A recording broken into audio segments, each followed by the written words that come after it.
అందరికీ వందనాలండి. అందరూ బాగున్నారనుకుంటున్నాను. ఇప్పటివరకు మనం ఆదికాండం 1-6 అధ్యాయాలు చదువుకున్నాం. అందులో దేవుడు సృష్టిని ఎలా చేశాడు, ఆదాము, అవ్వలు, కయీను, హేబేలు, భూమి మీద నరుల చెడుతత్వం అనేది ఎంత ఎక్కువైపోయింది, ఇవన్నీ కూడా ఇప్పటివరకు మనం చూసాం. దేవుడు నరుల చెడుతనాన్ని భరించలేక ఈ భూమి మొత్తాన్ని కూడా నాశనం చేసేయాలి, కేవలము నోవాహు కుటుంబం ద్వారా మరలా నూతన పరచాలి అని అనుకున్నాడు అని మనం 6వ అధ్యాయం వరకు చదువుకున్నాం. ఈ 7వ అధ్యాయం నుండి ఈరోజు మనం కంటిన్యూ చేసుకుందాం. అందరూ గుర్తుపెట్టుకోవాల్సిన విషయం ఏంటంటేనండి, నోవాహు కొన్ని సంవత్సరాలు కష్టపడి ఓడ తయారు చేశాడు. అదేదో ఒక్క రోజులో అయిపోయింది కాదు. ఎలా చేయాలి, ఏం చేయాలి, ఎప్పుడు చేయాలి, ఇదంతా కూడా దేవుడే దగ్గరుండి, అప్పటి వరకు జలప్రళయం అనేది భూమి మీద ఎప్పుడు రాలేదు కదా, మనుషులు ఎవరికి అది ఎలా ఉంటుందో కూడా తెలీదు. దేవుడే దగ్గరుండి నోవాహు ద్వారా ఓడను తయారు చేయించాడు అనేది మనం గుర్తుపెట్టుకోవాలి. ఈ 7వ అధ్యాయం నుండి మనం చదువుకుంటూ వెళ్దాం. యెహోవా దేవుడు మాట్లాడుతున్నాడు. ఈ తరము వారిలో నీవే నా ఎదుట నీతిమంతుడవై ఉండుట చూచితిని గనుక నీవును నీ ఇంటి వారును ఓడలో ప్రవేశించురి. నోవాహును బట్టే నోవాహు కుటుంబం కూడా రక్షింపబడింది. ఇక్కడ మీరు అందరూ గమనించాలండి, తరము అంటే ఎన్ని వేల మంది ఉంటారో ఆ టైంలో, అన్ని వేల మందిలో ఒక్కళ్ళు కూడా దేవుడికి నీతిమంతుడిగా కనబడలేదా అంటే కనబడలేదు. అందుకే అప్పుడు అంత భారీ ప్రళయం వచ్చింది. నోవాహు ఒక్కడే నీతిమంతుడు అనే బిరుదు పొందుకున్నాడు అంటే నోవాహును చూసైనా దేవుడు ఎంత ఆనందపడుతున్నాడు చూడండి. ఒకవేళ ఆ ఒక్క నీతిమంతుడు కూడా లేకపోయిండుంటే అసలు ఇప్పుడు భూమి ఉండేదంటారా, మనందరం వచ్చి ఉండేవాళ్ళం అంటారా? ఆలోచించండి. ఈ తరంలో ఎంతమంది చెడ్డవాళ్ళు ఉన్నా మనము మంచి వాళ్ళ దృష్టిలో దేవుడికి కనబడాలి. పవిత్ర జంతువులలో ప్రతి జాతి పోతులు 7ను, పెంటులు 7ను, పవిత్రము కాని జంతువులలో ప్రతి జాతి పోతును పెంటియు 2ను, ఆకాశ పక్షులలో ప్రతి జాతి మగవి 7 ఆడవి 7ను నీవు భూమి అంతటి మీద సంతతిని జీవముతో కాపాడునట్లు నీ యొద్ద ఉంచుకొనుము.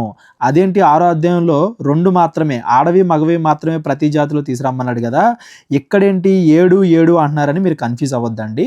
ఇవేంటంటే నోవాహు వాళ్ళ కుటుంబం తినడానికి, జలప్రళయం తర్వాత యెహోవాకు అర్పణగా అర్పించడానికి, వీటి కోసం. జలప్రళయం తర్వాత బ్రతకడానికైతే ప్రతి జాతిలో 2. ఇక ఈ పవిత్రములేంటి, అపవిత్రములేంటి అని అంటే ఇవన్నీ మనం లేవీకాండంలోకి వెళ్ళాక మాట్లాడుకుందామండి. పవిత్ర జంతువులేంటో, అపవిత్ర జంతువులేంటో, ఏది ఎందుకు అలా చెప్పబడిందో లేవీకాండంలో నేను మీకు క్లియర్గా ఎక్స్ప్లెయిన్ చేస్తాను. ప్రస్తుతానికి ప్రతి జాతిలో, పక్షుల్లో, జంతువుల్లో దేవుడు ఆడది 1 మగది 1 2 కింద ప్రతి జంతువుని ప్రతి పక్షిని ఓడలోకి రప్పించాడు. కొన్ని మాత్రం 7 కింద. ఎందుకు 7 కింద అంటే నోవాహు వాళ్ళ కుటుంబం బ్రతకడానికి, జలప్రళయం తర్వాత యెహోవాకు అర్పణగా అర్పించడానికి. ఇది మీరు గుర్తుపెట్టుకోండి. ఎందుకనగా ఇంకను 7 దినములకు నేను 40 పగళ్ళును 40 రాత్రులు భూమి మీద వర్షము కురిపించి నేను చేసిన సమస్త జీవరాశులను భూమి మీద ఉండకుండా తుడిచివేయుదునని నోవాహుతో చెప్పెను. తనకు యెహోవా ఆజ్ఞాపించిన ప్రకారము నోవాహు యావత్తు చేసెను. ఇక ఓడ నిర్మించడం అయిపోయింది. ఓడంతా నిర్మించేసిన తర్వాత 7 రోజులు ముందుగా దేవుడు, ఇదిగో మీరు ఇంక ఓడ లోపలికి వెళ్ళండి, ఇక 40 రోజులు 40 పగళ్ళు 40 రాత్రులు కంటిన్యూస్గా భారీ వర్షం కురిపిస్తానన్నాడు దేవుడు. ఇక జలప్రళయం స్టార్ట్ అవుతుంది అని దాని అర్థం. ఆ జలప్రవాహము భూమి మీదకి వచ్చినప్పుడు నోవాహు 600 ఏండ్లు గలవాడు. సుమారుగా 600 ఏళ్ళు అండి, గుర్తుపెట్టుకోండి టైము. ఎందుకంటే జలప్రవాహం ఎన్ని రోజులు ఉందో మనకి దేవుడు నోవాహు వయసు ద్వారా చెప్తాడు. అప్పుడు నోవాహును అతనితో కూడా అతని కుమారులను అతని భార్యయు అతని కోడండును జలప్రవాహములను తప్పించుకొనుటకై ఆ ఓడలో ప్రవేశించిరి. దేవుడు నోవాహునకు ఆజ్ఞాపించిన ప్రకారము పవిత్ర జంతువులలోను అపవిత్ర జంతువులలోను పక్షులలోను నేలను ప్రాకు వాటన్నింటిలోనూ మగది ఆడది జతలుగా ఓడలోనున్న నోవాహునొద్దకు చేరెను. నోవాహు ప్రపంచం అంతా వెళ్ళి వాటిని గ్యాదర్ చేయలేదు. దేవుడే వాటన్నింటినీ కూడా నోవాహు ఓడలోనికి రప్పించాడు. కొంతమంది అడుగుతూ ఉంటారనమాట, అదేంటి సింహము పులి జింక పక్కనే ఉన్నాయి, సింహం ఏం తినేదా జింకని, పులేమి తినేదా జింకని అని అడుగుతూ ఉంటారు. దేవుడే వాటిని రప్పించాడు అంటే అవి నోవాహు ఓడలో దేవుడి సంరక్షణలో దేవుడు చెప్పినట్టుగా వింటున్నాయి అని దాని అర్థం. సామరస్యపూర్వకంగా ఉన్నాయి అని దాని అర్థం. 7 దినములైన తరువాత ఆ జలప్రవాహము భూమి మీదకి వచ్చెను. దేవుడు చెప్పినట్టుగా వచ్చింది. నోవాహు వయసు యొక్క 600 సంవత్సరము 2వ నెల 17వ దినమున మహాగాధ జలముల ఓటలన్నీయు ఆ దినమందే విడబడెను, ఆకాశపు తూములు విప్పబడెను. 2 రకాలు చెప్పాడండి. ఒకటి మహా అగాధ జలాలు, 2 ఆకాశపు తూములు. మహాగాధ జలాలంటే సముద్రాల లోపలున్న నీళ్లు. అప్పటి వరకు మనుషులు పైన చూడలా వాటిని. సముద్రాల్లో ఎంత నీరైతే ఉందో అగాధ జలాల్లో వాటన్నిటినీ కూడా దేవుడు ఆ రోజే బయటికి రప్పించాడంట. ఆకాశపు తూములు, ఆకాశంలో ఉన్న నీళ్ళన్నీ కూడా ఆ రోజే విప్పబడ్డాయంట. ఏ రోజది? నోవాహు యొక్క వయసులో 600 సంవత్సరము 2వ నెల 17వ దినం. ఇది మాత్రం గుర్తుపెట్టుకోండి. నెక్స్ట్, 40 పగుళ్ళును 40 రాత్రులను ప్రచండ వర్షము భూమి మీద కురిసెను. ఆ దినమందే నోవాహును, నోవాహు కుమారులకు షేమును, హామును, యాపెతును, నోవాహు భార్యయు వారితో కూడా అతని 3 కోడళ్ళును ఆ ఓడలో ప్రవేశించిరి. మొత్తం ఓడలో ఎంతమంది ఉన్నారు? నోవాహు, నోవాహు భార్య వాళ్ళిద్దరు, వాళ్ళ 3 పిల్లలు, వాళ్ళ యొక్క భార్యలు, మొత్తం ఎంతమంది? 6. మొత్తం 8 మంది నోవాహు ఓడలో ఉన్నారు. ఈ 8 మందిని మాత్రమే దేవుడు రక్షించాడు. మిగిలిన వాళ్ళందరూ చనిపోయారు జల ప్రవాహంలో. వీరే కాదు, ఆయా జాతుల ప్రకారము ప్రతి మృగమును, ఆయా జాతుల ప్రకారము ప్రతి పశువును, ఆయా జాతుల ప్రకారము నేల మీద ప్రాకు ప్రతి పురుగును, ఆయా జాతుల ప్రకారము ప్రతి పక్షియు, నానా విధములైన రెక్కలు గల ప్రతి పిట్టయు ప్రవేశించెను. జీవాత్మ గల సమస్త శరీరులలో రెండేసి ఓడలోనున్న నోవాహు నొద్దకు ప్రవేశించెను. ప్రపంచం మొత్తాన్ని దేవుడు ఎలా రక్షించాడో చెప్తున్నాడు. ప్రవేశించినవన్నీ దేవుడు అతనికి ఆజ్ఞాపించిన ప్రకారము సమస్త శరీరంలో మగదియు ఆడదియు ప్రవేశించెను. అప్పుడు యెహోవా ఓడలో అతన్ని మూసివేసెను అనగానే ఇంకా క్లోజ్ అయిపోయింది. వీళ్ళు మాత్రమే బ్రతికారు, ఇంకెవరూ బ్రతకలేదు అని దాని అర్థం. కొంతమంది ఎలా చెప్తున్నారు అంటే, బయట నుండి జనాలు వస్తున్నా కానీ దేవుడు ఆపేశాడు, మూసేశాడు అంటున్నారండి. కాదు, దేవుడు ముందుగా వాళ్ళందరికీ కూడా నోవాహు ద్వారా ప్రకటన చేశాడు.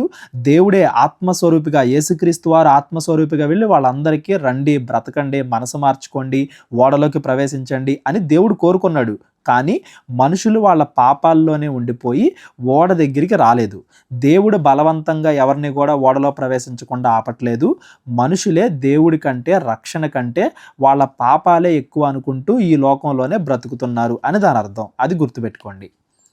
ఆ జల ప్రవాహము 40 దినములు భూమి మీద నుండగా జలములు విస్తరించి ఓడను తేలజేసినందున అది భూమి మీద నుండి పైకి లేచెను.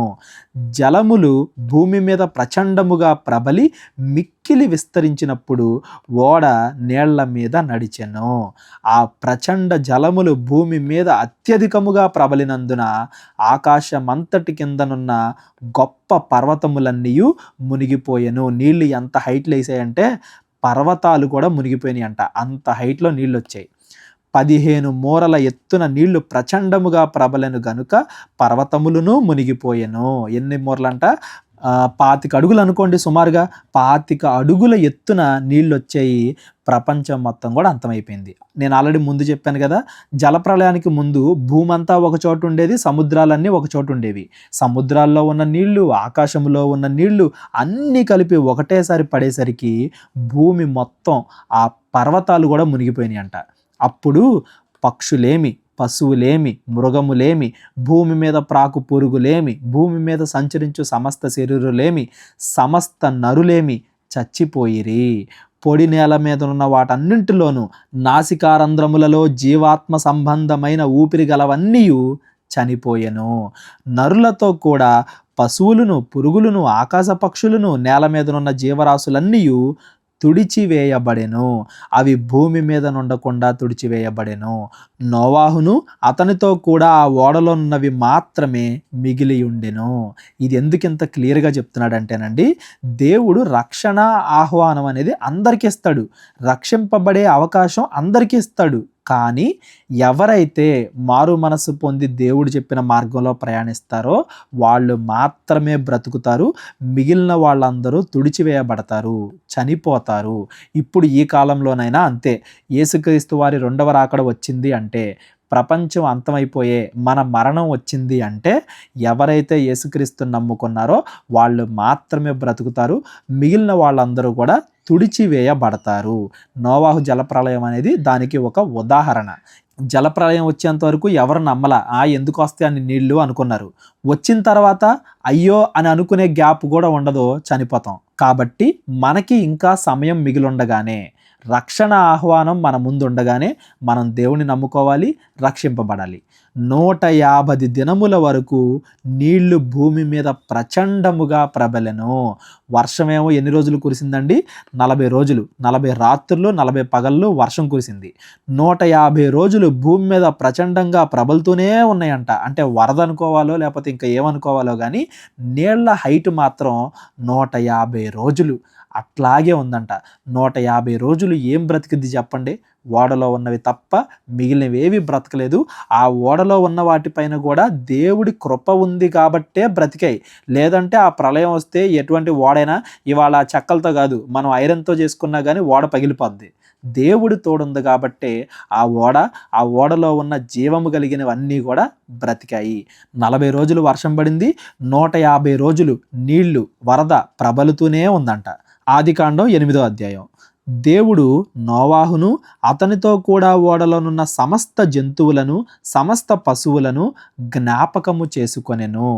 దేవుడు భూమి మీద వాయువు విసురునట్లు చేయుట వలన నీళ్లు తగ్గిపోయెను. ఇక్కడ నుండి నీళ్లు తగ్గడం ఆరంభమైందండి. ఎన్నో రోజు నుంచి? 150 రోజు నుండి నీళ్లు తగ్గడం అనేది ఆరంభమైంది. నోవాహు ఓడలో అన్ని జంతువులు ఎలా పట్టాయి అనే దాని గురించి 7వ అధ్యాయం గురించి నేను ఆల్రెడీ వేరే వీడియో చేశాను. ఎవరికన్నా కావాలంటే డిస్క్రిప్షన్లో లింక్ ఇస్తాను, ఆ వీడియో వినండి. ఇంకా నోవాహు ఓడ గురించి అందరికీ కూడా అందులో క్లారిటీ వస్తుంది. అగాధ జలముల ఊటలను ఆకాశపు తూములను మూయబడెను. ఆకాశము నుండి కురిచున్న ప్రచండ వర్షము నిలిచిపోయెను. అంటే ఆల్రెడీ 40 రోజుల్లోనే వర్షం ముగిసిపోయింది. ఇక 150వ రోజుకి చిన్న చిన్న జల్లులు, అక్కడక్కడ వరదలు ఇలాంటివి ఉంటాయి కదా, ఇక అన్నీ ఆగిపోయి పూర్తిగా దేవుడి ఉగ్రత ఆగిపోయింది అని దాని అర్థం. అప్పుడు నీళ్లు భూమి మీద నుండి క్రమక్రమముగా తీసిపోవచ్చుండెను. 150 దినములైన తరువాత నీళ్లు తగ్గిపోగా 7వ నెల 17వ దినమున ఓడ అరారాతు కొండ మీద నిలిచెను. ఎన్నోదండి? 7వ నెల 17వ దినం. మనకి ఎప్పుడు స్టార్ట్ అయింది? 2వ నెలలో స్టార్ట్ అయింది. సుమారుగా 5 నెలలు.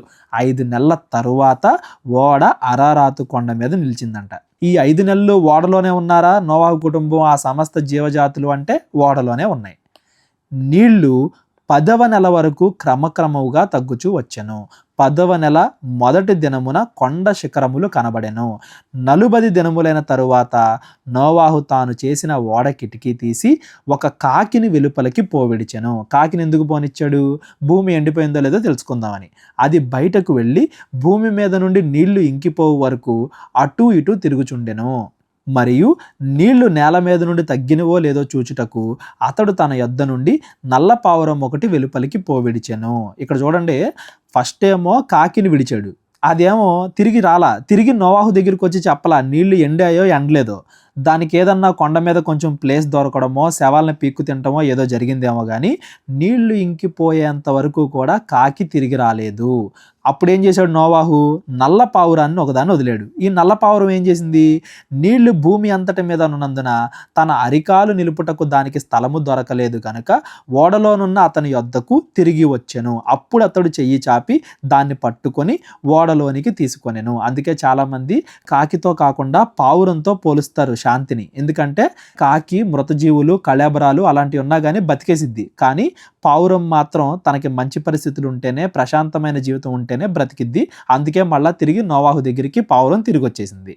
అతడు మరి 7 దినములు తాళి ఆ నల్ల పావురమును ఓడలో నుండి బయటకు విడిచిపెట్టెను. సాయంకాలమున అది అతని యొద్దకు వచ్చినప్పుడు త్రుంచబడిన ఒలీవ చెట్టు ఆకు దాని నోట నుండెను గనుక నీళ్లు భూమి మీద నుండి తగ్గిపోయానని నోవాహుకు తెలిసెను. ఇప్పుడు చూడండి, ఇది పొద్దునెళ్ళి సాయంత్రం వచ్చింది. సాయంత్రం అయినా తిరిగి వచ్చింది చూడండి. ఎందుకంటే అప్పుడు దాకా నోవాహు దగ్గర ఉంది కదా విశ్వాసం, కాకికి లేదు. అంటే దాని ఉద్దేశం, దేవుడు భూమి మీద ప్రతి పక్షిని, ప్రతి జంతువుని బట్టి మనకి ఏదో విషయం నేర్పిస్తూ ఉంటాడు అని దాని అర్థం.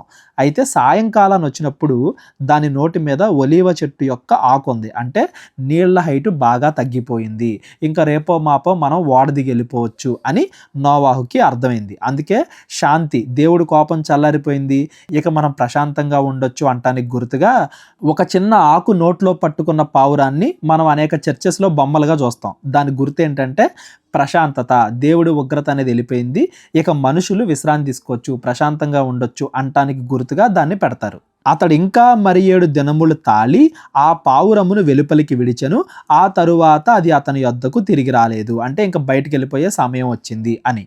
మరియు 601వ సంవత్సరము మొదటి నెల తొలి దినమున నీళ్లు భూమి మీద నుండి ఇంకిపోయెను. నోవాహు ఓడకప్పు తీసి చూచినప్పుడు నేల ఆరియుండెను.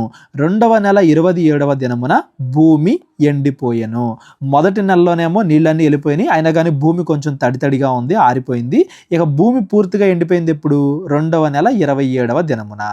నోవాహుకి 601వ సంవత్సరం 2వ నెల 27వ దినం వచ్చేసరికి వీళ్ళు నోవాహు ఓడ నుండి బయటకు వచ్చారు. నోవాహు ఓడలోకి ఎప్పుడు వెళ్ళారు? 600 సంవత్సరం 2వ నెల. అంటే సుమారుగా వీళ్ళు 1 సంవత్సరం పాటు ఓడలో ఉన్నారు. సంవత్సరం పాటు నోవాహుని, అతని కుటుంబాన్ని, ఓడలో ఉన్న అన్ని జంతువుల్ని కాపాడింది ఎవరో? దేవుడు. మరి ఆ జంతువులన్నిటికీ ఆహారం కూడా ఓడలోనే పెట్టుకున్నారు. దేవుడు వాటన్నిటికీ నిద్ర కలుగజేసి, హైబర్నేషన్ అంటారు కదా, అలాగైనా కానీ వాటన్నింటినీ కూడా జీవముతో మంచిగా ఉండేలాగా దేవుడు ఈ సంవత్సరం పాటు ఆ ఓడకి కావలి ఉన్నాడు అని మనం గుర్తుపెట్టుకోవాలి. చాలామంది నోవాహు జలప్రళయం అనగానే కేవలం 40 రోజుల వర్షం గురించే మాట్లాడతారు. సుమారుగా సంవత్సరం పాటు నోవాహు ఓడలో వీళ్ళున్నారు. అది మీరు గుర్తుపెట్టుకోండి.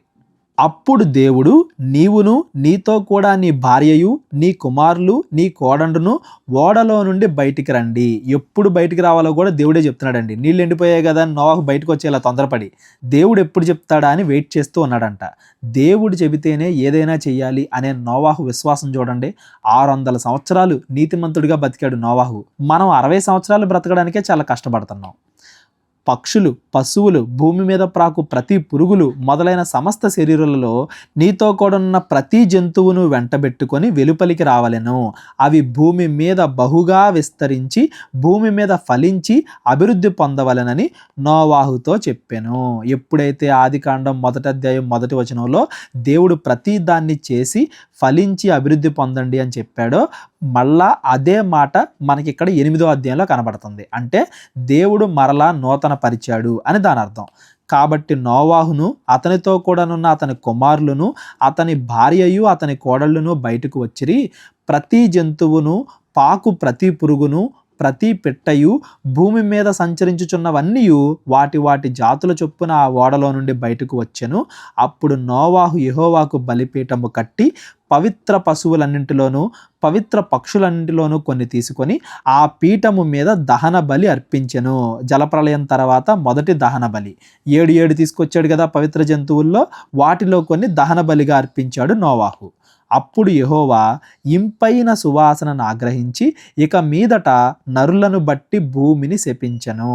ఇంపైన సువాసన ఆగ్రహించడం అంటే దేవుడికి ఆ బలి నచ్చింది అని కాదండి. భూమి మీద చెడు లేకుండా ఉంటే దేవుడు ఆనందపడతాడు అని దీని భావం. ఎక్కడైతే చెడ్డ క్రియలు ఉండవో, ఏ కుటుంబంలో అయితే మంచి క్రియలు మాత్రమే ఉంటాయో ఆ కుటుంబాన్ని చూసి దేవుడు కూడా అంత ఆనందపడతాడు. ఆ కుటుంబం దగ్గరికి మరలా ఎటువంటి చెడు రాకుండా దేవుడు కాపాడతాడు. భూమి మీద చెడు మొత్తం నశించిపోయింది కాబట్టి దేవుడు దాన్ని ఎలా చెప్తున్నాడు? ఇంపైన సువాసన అంటున్నాడు. ఒక పక్కన చెడు మొత్తం పోయింది, మంచి మాత్రమే ఉంది. అయినప్పటికీ దేవుడు మనసు దేని గురించి ఆలోచిస్తుందో చూడండి. ఇక మీదట నరులను బట్టి భూమిని మరలా శపించను. అంటే ఒక పక్కన వాళ్ళు చెడ్డవాళ్ళే అయినప్పటికీ వాళ్ళని తలుచుకుని కూడా దేవుడు బాధపడుతున్నాడు. అయ్యో నా కుమారులే కదా చనిపోయారు, ఇంకోసారి ఇలా చేయకూడదు. ఎందుకనగా నరుల హృదయాలోచన వారి బాల్యము నుండి చెడ్డది. నేను ఇప్పుడు చేసిన ప్రకారముగా ఇకను సమస్త జీవులను సంహరింపను. భూమి నిలిచి ఉన్నంత వరకు వెదకాలము, కోతకాలము, శీతోష్ణకాలము, వేసవి శీతకాలములను, రాత్రింబగళ్ళను ఉండక మానవని తన హృదయములో అనుకొనెను. ఇంకెప్పుడు కూడా నేను ఇలా భూమి మీద ఉన్న సమస్తాన్ని నాశనం చెయ్యను. భూమి ఉన్నంత వరకు, ఇప్పుడు ఈ సంవత్సరం పాటు ఇక కాలాలు ఇవేం లేవు కదా, వర్షాలు నీటితో మొత్తం మునిగిపోయింది కదా, ఇక మీదట అలా కాకుండా భూమి ఉన్నంత వరకు అన్ని కాలాలు ఉంటాయి. నేను ఇంకెప్పుడు ఇలాగా ప్రపంచం మొత్తాన్ని నాశనం చెయ్యను అని చెప్తున్నాడు దేవుడు. ఇప్పుడు ఎందుకని ముందున్న వాళ్ళందరినీ నాశనం చేయాలి, ఎందుకు నాశనం చేసిన తర్వాత మళ్ళా నేను ఇంకోసారి చెయ్యను అని అనుకోవాలి? ఇక్కడ దేవుడి మనసు మనకు అర్థం అవ్వాలండి.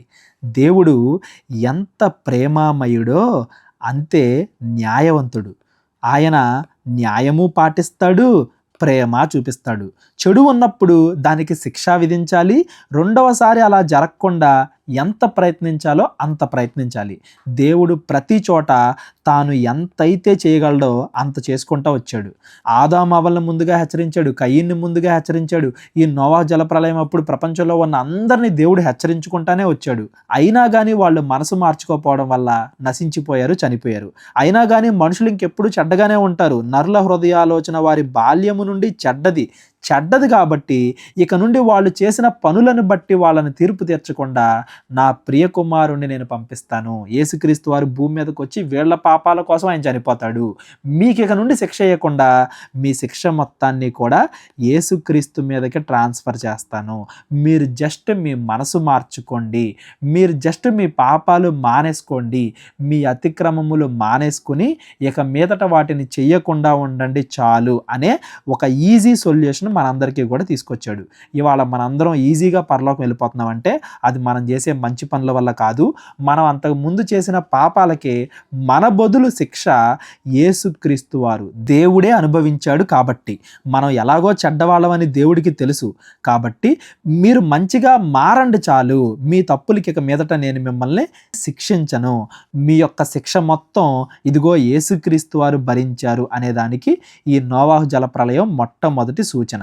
బాప్తిస్మానికి ఈ నోవాహు జలప్రళయం అనేది ఒక సూచన, ఎగ్జాంపుల్. ఎలా ఎగ్జాంపుల్ అంటే ఇక్కడ నోవాహును అతని కుటుంబాన్ని రక్షించింది ఏంటిది? ఓడ. ఇప్పుడు మన జీవితాన్ని యేసుక్రీస్తు అనే ఓడ రక్షించాలి. ఈ ఓడలోనికి మనం ప్రవేశిస్తే, యేసుక్రీస్తు అనే రక్షణ ఓడలోనికి మనం ప్రవేశిస్తే మాత్రమే రాబోయే ఉగ్రతని, నరకాన్ని మనం తప్పించుకోగలం. దేవుడు అందరిని రమ్మంటాడు ఓడలోకి. ఎవరైతే ప్రవేశిస్తారో వాళ్ళు మాత్రమే బ్రతుకుతారు. బాప్తిస్మము అనేది కూడా యేసుక్రీస్తు అనే రక్షణ ఓడలోకి ప్రవేశించడానికి మార్గం. ఎవరైతే ఆ రక్షణ ఓడలోనికి ప్రవేశిస్తారో వాళ్ళు మాత్రమే పరలోకం వెళ్తారు. మిగిలిన వాళ్ళందరూ నోవాహు సమయంలో ఎలా అయితే నాశనం అయిపోయారో అలా నాశనం అయిపోతారు, నరకానికి వెళ్ళిపోతారు అనేది కూడా ఈ 7-8 అధ్యాయాల నుండి మనం నేర్చుకోవాలి, గుర్తుపెట్టుకోవాలి. దేవుడు ఇంకోసారి భూమి మొత్తాన్ని నాశనం చెయ్యను అని చెప్పాడు అంటే దానికి కారణం యేసుక్రీస్తు వారు.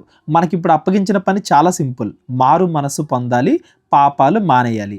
అది కూడా మనం చేయకపోతే నోవాహు జలప్రళయంలో చనిపోయిన వారి కంటే మన గతి ఇంకా దారుణంగా ఉంటుంది అనే విషయాన్ని మాత్రం మనందరం గుర్తుపెట్టుకోవాలి.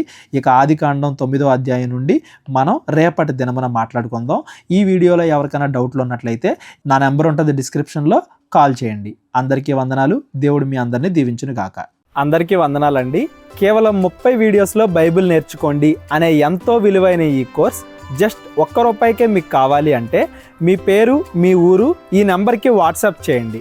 ఈ కోర్సులో ఏ విషయాలు ఉంటాయో ముందుగానే తెలుసుకోవడానికి ఈ వీడియో పాస్ చేసి టాపిక్స్ అన్నీ చదువుకోండి. క్రైస్తవులందరూ ఈ బైబిల్ కోర్స్ వినాలి అని మేము కోరుకుంటున్నాం. అందరినీ దేవుడు దీవించును గాక. ఆమెన్.